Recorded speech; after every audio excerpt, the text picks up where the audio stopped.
Hello everyone. It's time for another fabulous Friday idea. Today I'm playing with the March sheet load of cards. I'm way behind in playing with my two, sketch type challenges that I love to play with.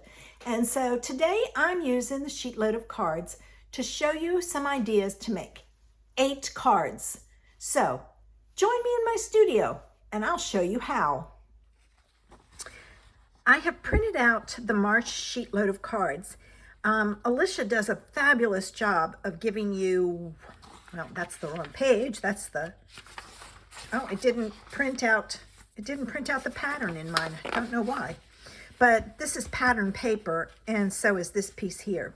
But she tells you all the supplies you're going to need, how many cards you're going to get, and she gives you the dimensions in case you only want to make one. She also offers some alternative ideas. I went with the way she had it this time. I didn't make any changes. And then, see, this is the pattern paper that should have been on the front. She shows you how to cut your paper. I will be honest, I did use this cutting guide, but I used scraps, so I had to modify it. It's still the same size. And for this one, I know she used all the same color, but mine, I used different colors depending on what looked best with my pattern paper. So let's get started. All right. The first thing you need is you need to take your pattern paper and you're going to cut it. And this is 2 by 2, 1.5 by 2, 1 by 2. And then you also need a piece on the bottom that is 4 3/4 by 1. I am mounting it on a piece of balmy blue, and that piece is 3 3/4 by 5. So first thing I'm going to do is I'm going to add some glue to my piece for the bottom. Now, when you cut this, you want to make sure you leave your, cut your paper. In other words, I cut a 2-inch strip, and then I cut this one at 2 inches, 1.5, so that it kind of all goes together. There's going to be a small space in between, but you want to be able to make sure that the pattern continues. And I'm going to put this one on first, and I'm going to put it over here, and I'm watching this piece, and I'm getting it as close to that one as I can. If it's off a little bit, it's okay. The next piece I want to do is this one, and the reason being is I don't know how much space I need to leave in the middle, so I put this one on next. And I'm not going to push it down. I'm watching this side and this. So I'm just going to set it there. And now I'm going to do this one. And because I haven't pushed that one down, I have the ability to adjust it if I need to. All right, so there's that. And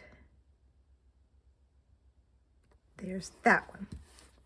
All right, so there's my background. Alicia has a strip with a sentiment going across, and I have that one.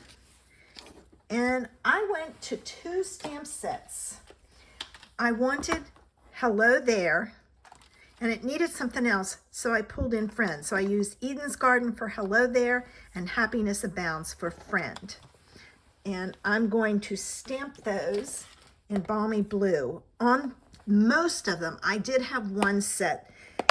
I used the background color for my ink. The one of them I had used a petal pink, and that doesn't show up really well for sentiments.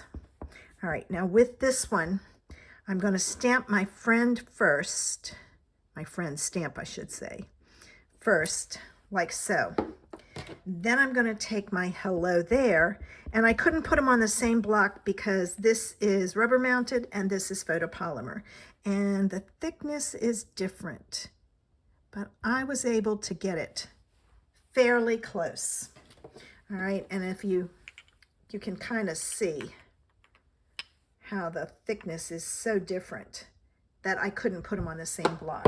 I tried, but it didn't work. All right, so now this piece goes on next. All right, and this piece goes right across here. And I will tell you, if the top piece was like a gingham check, which is what I also used, because this is the Country Floral Gingham, Country Floral Lane paper, and this is the Country Gingham paper. I had a tendency to put this piece close to the top of this and hide most of that. So I just kind of played it by ear as to where it went. And I want some of those flowers to show. So, oops, it's down too far. You got to make sure that you cover up your the bottom of your paper so it doesn't show. There's that.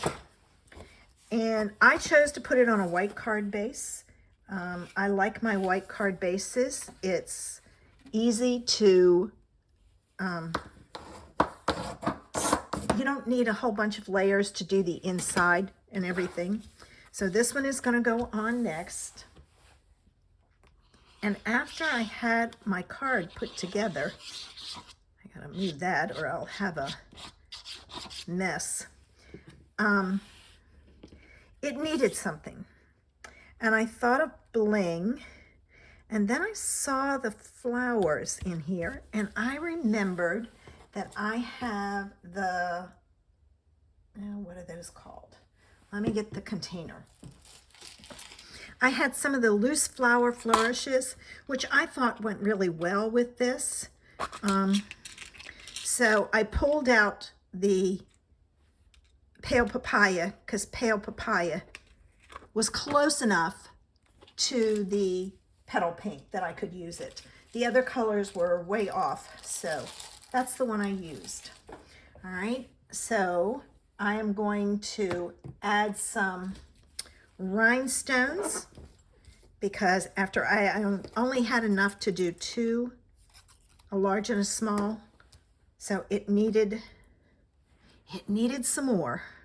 So I thought I'll add some rhinestones.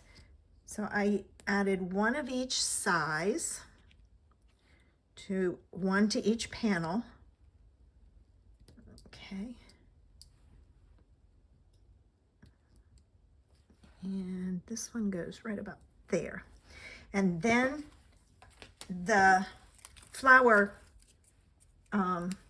flourishes does not have ink on the back side, so I just put it on a glue dot and then just stuck it on my card.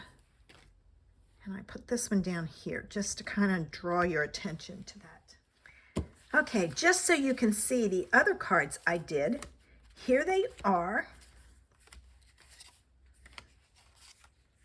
Some of them are repeats and some of them are different, but you can see how this one it wouldn't have shown up, so I stamped it in blue. These wouldn't have shown up, I stamped it in the green. I hope I've inspired you with today's idea. I hope you enjoyed today's Fabulous Friday idea and that you'll be back next Friday to see what I do for a Fabulous Friday idea.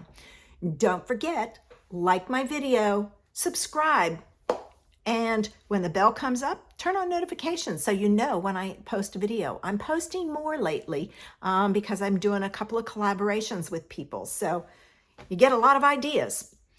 I hope you have a great weekend. Bye.